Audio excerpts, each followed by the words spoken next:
Hello everyone, welcome back to the channel. साथीहरु, आज एकदमै इन्ट्रेस्टिङ भिडियो लिएर आएको छु तपाईहरुको लागि। आजको भिडियोमा यस्तो बाइकको बारेमा कुरा गर्नेछु जुन चाहिँ नेपाली युथहरुमा एकदमै पपुलर रहेको छ। So today we have Crossfire GR7। आजको यस भिडियोमा Crossfire 250 GR7 को फीचर्स, स्पेसिफिकेशन्स र प्राइसको बारेमा कुरा गर्नेछु। But before starting the video, please subscribe my channel. Now let's start the video.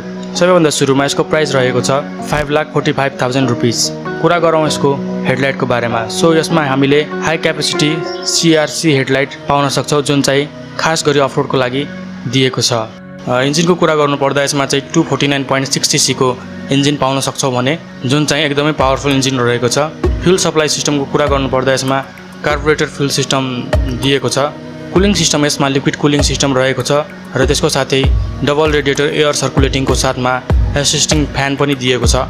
सस्पेन्सनको कुरा गर्नुपर्दा फ्रन्टमा चाहिँ 300 mm ट्राभलको टेलिस्कोपिक सस्पेन्सन दिएको छ भने रियरमा चाहिँ CNC लिङ्केज 120 mm को सस्पेन्सन दिएको छ। फ्युल ट्याङ्क क्यापेसिटीको कुरा गर्नुपर्दा 6 लिटर फ्युल ट्याङ्क रहेको छ जुन चाहिँ एकदमै सानो रहेको छ र यसमा किक स्टार्ट र इलेक्ट्रिक स्टार्ट दुईटैको सिस्टम दिएको छ। यसको म्याक्सिमम पावर 19 किलोवाट @ 9000 RPM मा रहेको छ भने maximum torque 22.5 newton metre @ 7000 RPM मा रहेको छ।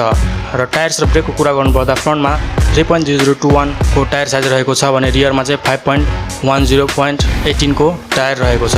त्यसको साथै डबल डिस्क ब्रेक सिस्टम रहेको छ र फ्रन्ट ब्रेकको साइज 270 mm को रहेको छ भने रियरमा चाहिँ 240 mm को रहेको छ। हेडलाइटको कुरा गर्नुपर्दा हेडलाइटमा हामीले हेर्न सक्छौँ हेलोजन हेडलाइट रहेको छ र साइड लाइट इन्डिकेटर र टेल लाइट इन्डिकेटरहरू सबै LED मा रहेको छ। स्पिडोमिटरको कुरा गर्नुपर्दा यसमा चाहिँ LCD स्पिडोमिटर रहेको छ।